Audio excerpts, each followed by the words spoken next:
వాళ్ళ 6,000 రూపాయలకి ఎలిజిబిలిటీ ఉందా? 8,000 రూపాయలు 10,000 రూపాయలు ఇస్తున్న 10,000 రూపాయల లేకుంటే 15,000 రూపాయలు ఇవ్వాలని అధ్యయనం చేసి మొత్తం వారందరికీ కూడా న్యాయం చేస్తాను. కొన్ని దిక్కలు నేను చూశాను.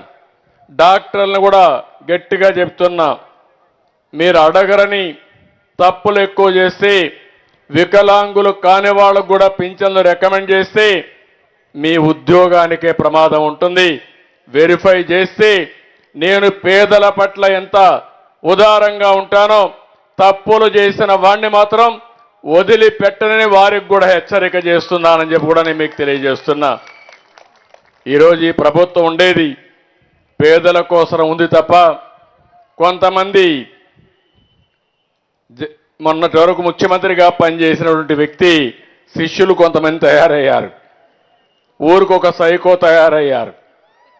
ఆ సైకోలు తయారై గవర్నమెంట్ అంటే లెక్కలేనితనం వచ్చింది.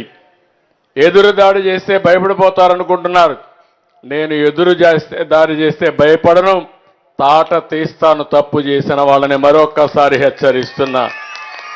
ఆ విషయాలు కూడా నేను మీతో మాట్లాడతాను. ఈరోజు ఇంకొక పక్క మీరు ఒకసారి చూస్తే రెండో ఇల్లు మద్దిరాలపాడులోనే ఈ ఊర్లోనే ఒక అలుదాసు శ్రీను బీసీ గౌడ కులస్తుడు, భూమి లేదు, వేరే ప్రాంతాల నుంచి ఈ ఊరికి వచ్చి సెటిల్ అయ్యాడు.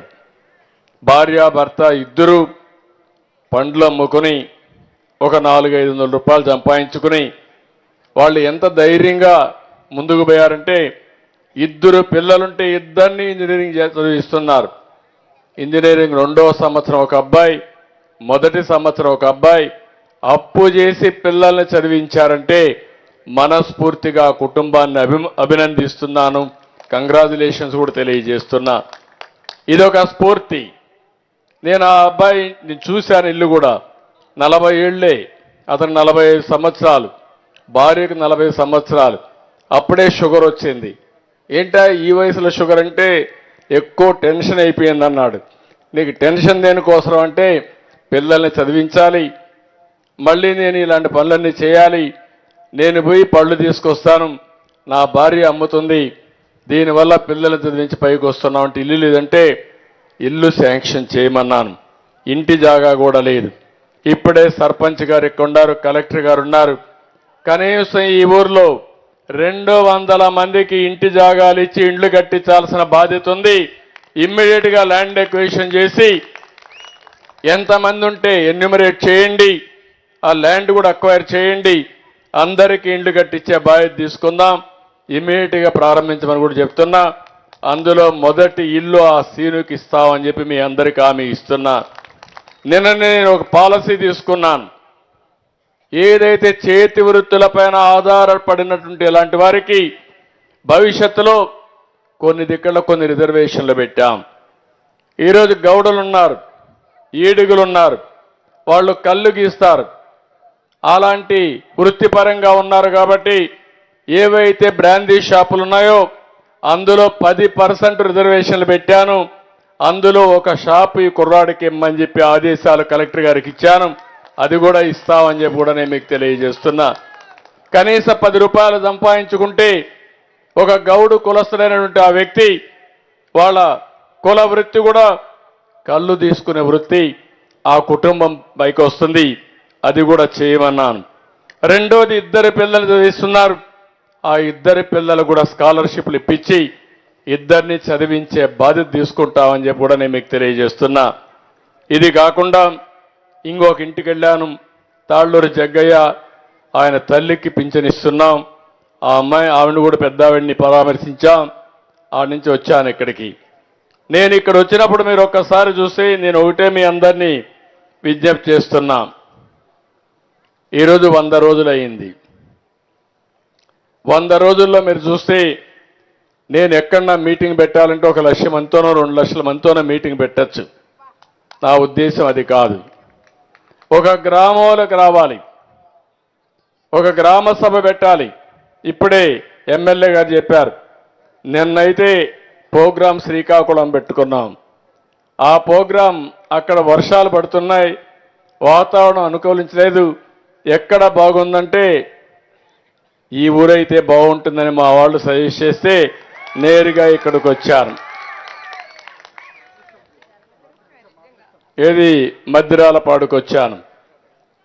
అందుకనే రాత్రి చెప్పాం, ఇక్కడికి వచ్చాం, మీరు బ్రహ్మాండంగా ఆర్గనైజ్ చేశారు. నేను మిమ్మల్ని చూడాలని వచ్చాను తప్ప ఆర్భాటాలకు కాదు, హంగులకు కాదని మరొక్కసారి విజ్ఞప్తి చేస్తున్నా.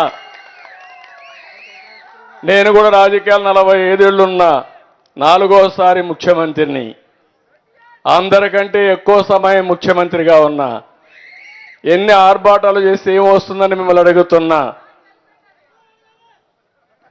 కానీ ఈరోజు నేను ఆలోచించేది, అనుక్షణం ప్రతి నిమిషం నేను చేసే పని వల్ల మీ జీవితాల్లో వెలుగు రావాలి, మార్పు రావాలి.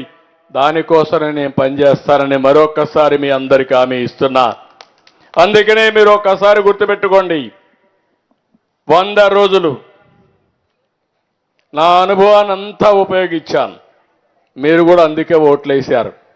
మళ్ళీ నేనైతేనే గాడి దప్పిన పరిపాలన ఘాట్లో పెడతామని ఎప్పుడు చరిత్రలో గెలిపించిన విధంగా గెలిపించారు. 93% సీట్లు గెలిపించారు. శ్రీకాకుళం నుంచి జైత్రయాత్ర ప్రారంభమైతే ఇక్కడికి వస్తే 2 సీట్లు కాడ బ్రేక్ పడింది.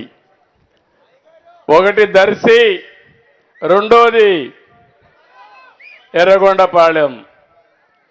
అక్కడ కూడా ఏజెన్సీ ఏరియాలు 2, ఒకటి పాడేరు, 2 అరకు. కడవన్నీ సీట్లు మనమే గెలిచామంటే నెల్లూరు వరకు. అది మీరు చూపించిన అభిమానం. మీ అభిమానాన్ని నా జీవితంలో మేము ఎప్పుడూ మర్చిపోలేం.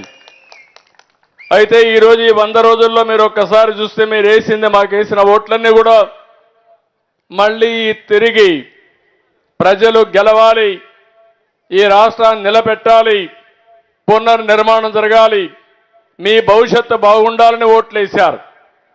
కానీ రాష్ట్రాన్ని చూస్తే వెంటిలేటర్ పైన ఉంది. ఆక్సిజన్ తీసేస్తే ప్రాణం పోయే పరిస్థితిలో ఉన్నాం. కానీ ఒక్క మంచి పని చేశారు మీరందరూ. 21 ఎంపీలు గెలిపించారు. దానివల్ల ఢిల్లీలో మన పరపతి పెరిగింది. పరపతి పెరిగింది కాబట్టి ఈరోజు రాష్ట్రానికి ఆక్సిజన్ తీసుకొస్తున్నాం. వాళ్ళు కూడా మనకు కానీ సహకరించకపోతే నేను ఎన్ని మాట్లాడినా మీకు చాలా ఇబ్బందులు వచ్చేటివి. అది మీరందరూ చూపించిన చొరవ. ఆ చొరవే ఈ రాష్ట్రాన్ని నిలబెట్టిందని చెప్పి కూడా నేను మీకు తెలియజేస్తున్నా. ఈరోజు నేను చాలా గర్వంగా కూడా చెప్తున్నాను. 1 కాదు, 2 కాదు, 10 లక్షల కోట్ల రూపాయల అప్పు, 1,00,000 కోట్ల రూపాయలు వడ్డీ అసలుకు కట్టాలి. కట్టకపోతే బ్యాంకులంతా మన ఆస్తులు జప్తు చేస్తారు. ప్రభుత్వానికి కూడా ఆస్తులు ఉన్నాయి, ప్రభుత్వానికి కూడా పరువు ఉంది.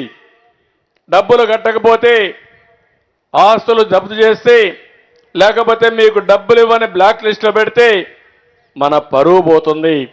ఒక పక్క పరువు కాపాడుకోవాలి, ఇచ్చిన మాటను నిలబెట్టుకోవాలి. ఈ 2 మధ్య ముందుకు పోతున్నానని చెప్పి కూడా నేను మీకు తెలియజేస్తున్నా. ఈరోజు మీరు ఒకసారి చూడండి, నేను వాస్తవాలన్నీ మీ ముందర పెట్టాను. 7 వైట్ పేపర్లు పెట్టాను. 100 రోజుల్లో అన్ని డిపార్ట్మెంట్లు సమీక్షలు చేశాను. సమీక్షలు చేస్తా ఉంటే నాకే షాకింగ్ న్యూస్ వస్తూ ఉంది. డిపార్ట్మెంట్లో కేంద్రం ఇచ్చిన డబ్బుల్ని వాడేసి, డైవర్ట్ చేసి, ఒక విధంగా దుర్వినియోగం చేసి, కడాన దేనికి ఖర్చు పెట్టామో చెప్పకుండా తిరిగి మనకిచ్చే డబ్బులు కూడా రాకుండా పోయే పరిస్థితి వచ్చింది. ఒక ఉదాహరణ, పంచాయతీ రాజ్లో ఫైనాన్స్ కమిషన్ ఇచ్చే 990 కోట్ల రూపాయలు ఇవ్వకుండా ఇప్పుడు రావాల్సిన డబ్బులు 1,200 కోట్లు మిగిలిపోయే ఇవ్వకుండా అడ్డం పెట్టే పరిస్థితికి వచ్చారు. ఇప్పుడు ఆ 990 కోట్లు ఇచ్చాను.